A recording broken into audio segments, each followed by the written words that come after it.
Ladies and gentlemen, good evening and welcome to Canal Algérie's nightly news. On to the headlines. The President of the Republic, Abdelmajid Tebboune, offers condolences following the death of the war veteran and the big screen icon Mohamed Lakhdar Hamina. New economic agreements reflect growing cooperation and investment potential unveiled during the Algerian-Mauritanian Economic Forum in Nouakchott.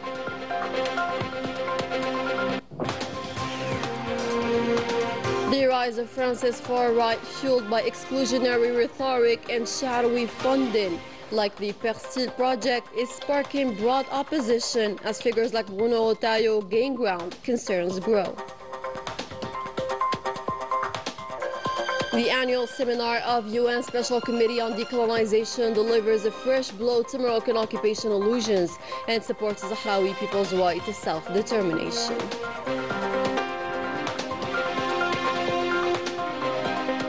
Welcome back. We begin with the sad news. The Algerian war veteran, director and producer Mohamed Lakhdar Hamina has passed away at the age of 95, leaving behind a priceless cinematic heritage. Following this news, the head of state extended condolences. It is with deep sadness and sorrow that the President of the Republic, Abdelmajid Tebboune, learned of the passing of the great international cinematic icon, the great director Mohamed Lakhdar Hamina, on the eve of the 50th anniversary of his winning of the Palme d'Or at the Cannes Film Festival for his masterpiece Chronicle of the Years of Fire, which opened the world's eyes to a glimpse of the suffering of the Algerian people during the colonial period. Before being a creative international director who left an eternal mark, he was a proud war veteran or mujahid who contributed to the liberation of his country through the images and scenes he conveyed, introducing humanity to the heroism of the victorious liberation revolution. Loss is hard, and on this painful occasion, the President extends his sincere condolences to the family and to the Algerian and international cinema community, praying Allah Almighty to have mercy on the deceased and grant him his vast paradise, and to inspire his family and the Algerian people with patience and solace. Indeed, to Allah we belong, and to Him we shall return.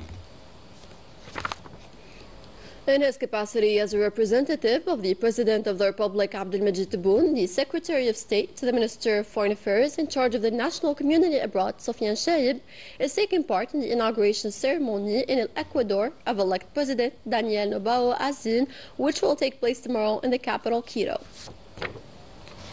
In economy tonight, we'll see a significant push for economic collaboration between Algeria and Mauritania. Discussions at the recent Algerian Products exhibition in its 7th edition went far beyond simply showcasing goods. Reported by Abdeslam Habbas, taken up by Melissa Kebesh. On the occasion of the 7th Algerian Products Fair in Nouakchott, the Algerian-Mauritanian Economic Forum was officially launched, marking a new chapter in the strategic partnership between the two countries. The event brought together a broad spectrum of business leaders and investors from both sides. We are not only promoting Algerian product, but offering the world an alternative model for cooperation and partnership centered on mutual interests and reciprocal benefits. Mauritania, with its rich history, strategic location and open economy, is being positioned as a crucial gateway to Africa and the Sahel region. This isn't a temporary choice, but a strategic bet for both nations.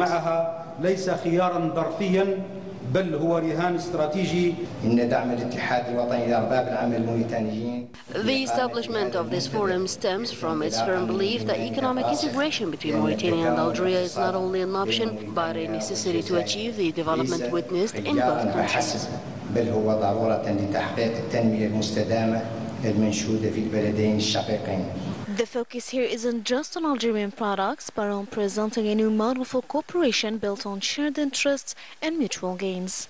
إن هذا المنتدى فرصة لتثمين وتعزيز استغلال This platform is vital for enhancing and leveraging joint projects, such as the strategic road linking Tindouf and Zouirat, which promises to open new trade avenues. We are also seeing the benefits of modern border crossings, streamlining cooperation, and the establishment of a free economic zone designed Today, we stand before an opportunity to transform our relationship into an effective economic driver. الإنتاج الجزائري Algerian production has proven its ability to meet international standards at very competitive prices, but the vision extends beyond just trade volume. This economic partnership is sought to be built on joint production, shared investment, and safeguarding employment opportunities for both Algerians and Mauritanians.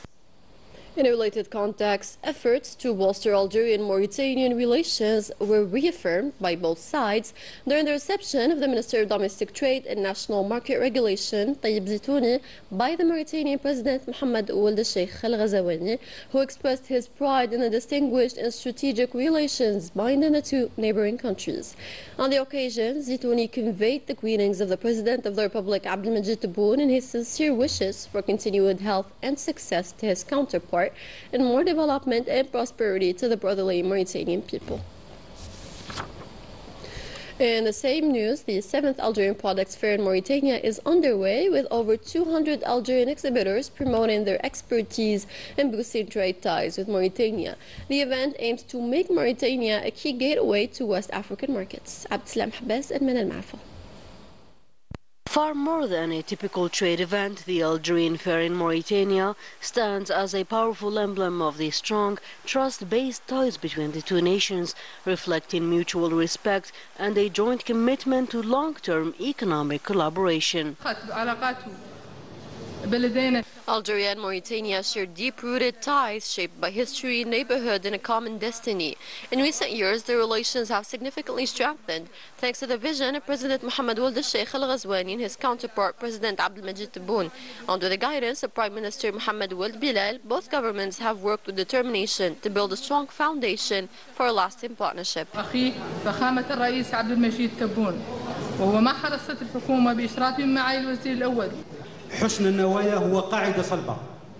The shared commitment of both heads of state is key to advancing these relations. But beyond goodwill, lasting progress depends on concrete infrastructure and effective mechanisms. That's why building strong cooperation requires pragmatic, win-win economic exchanges that benefit both nations and support mutual development. Recent years have seen a marked increase in the trade activity between the two nations, as shown by consistently rising numbers. Mauritanian visitors, for their part, have shown strong interest in Algerian products, which they view as superior both in quality and price. This is our first time participating in this trade fair, and we hope it will be fruitful. We aim to establish strong commercial partnerships with our Mauritanian brothers. Through this presence, we see Mauritania as a potential gateway to other markets such as Senegal, Nigeria, and West Africa as a whole. At the 7th edition, over 200 Algerian exhibitors participated, seeking to establish a strong foothold in Mauritania and use the country as a key gateway to the broader West African market. This fair serves as a true bridge between our two countries, with the needs of Mauritanian consumers being well received. The Algerian Fair in Mauritania is a high-quality event where Algerian products stand out for their consistency, quality, and competitiveness. Recognizing the crucial role of logistics in boosting trade, the two neighboring countries have intensified their efforts to improve infrastructure and create new maritime and air connections.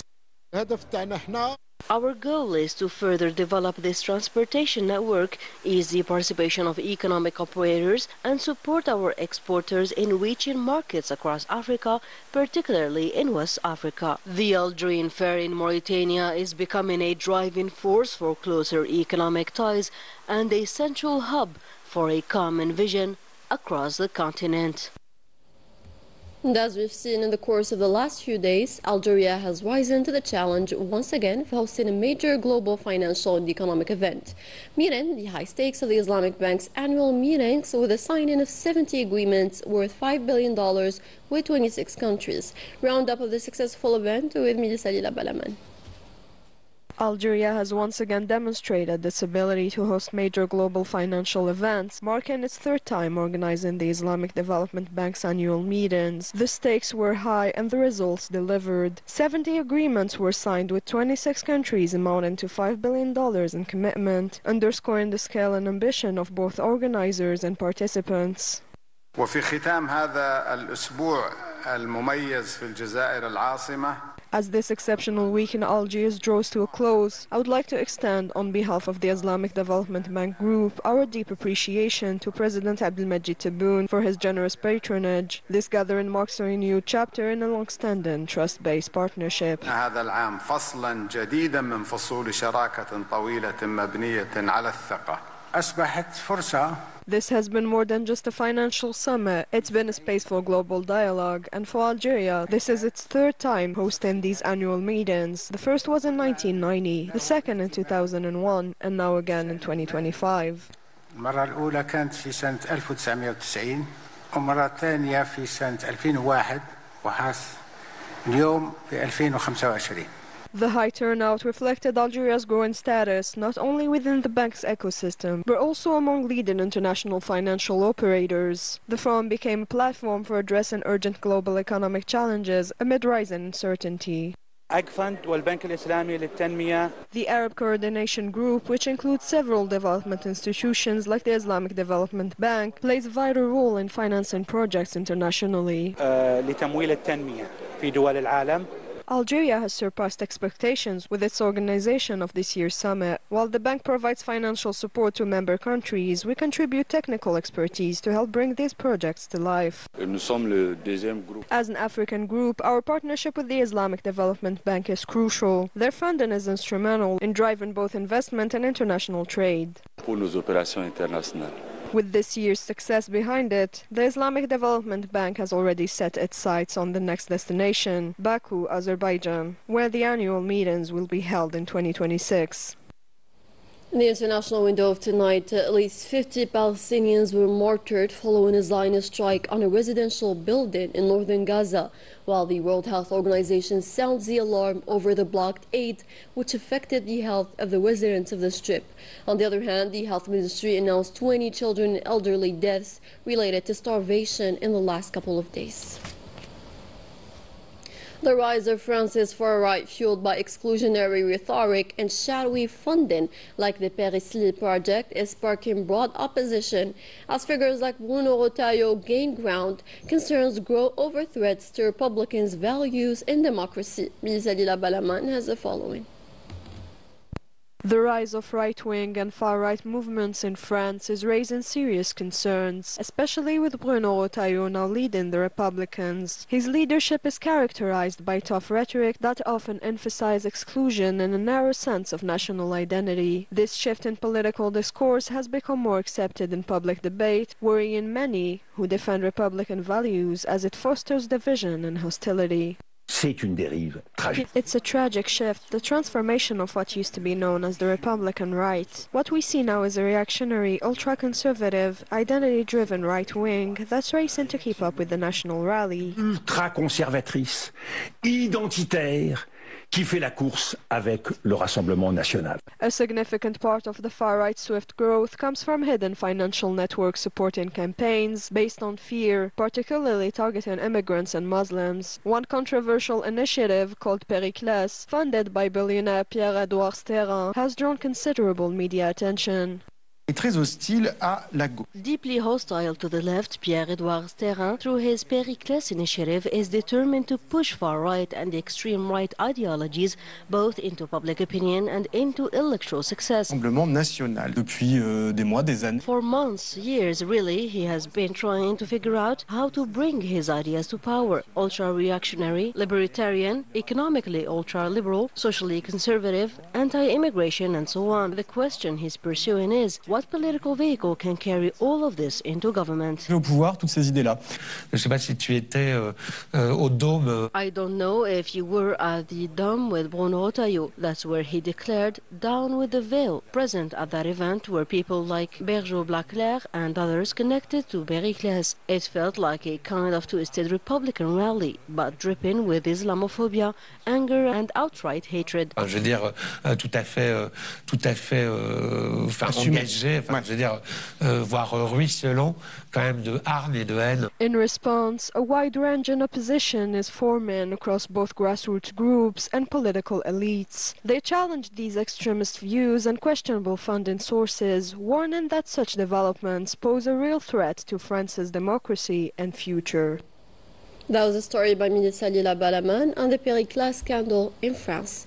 In other news, the Sahrawi cause is gaining momentum with strong support from UN Decolonization Committee members in East Timor, reaffirming the Sahrawi people's right to self-determination. Khalida Hajilali and Manal Maafa. At the UN Decolonization Seminar in East Timor, strong backing was voiced for the Sahrawi people's right to self-determination.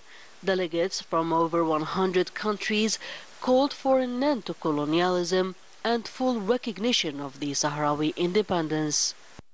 Our struggle for freedom and independence is inspired by the principles of East Timorese people. The Sahrawi and East Timorese causes are deeply connected and the fight for liberation continues.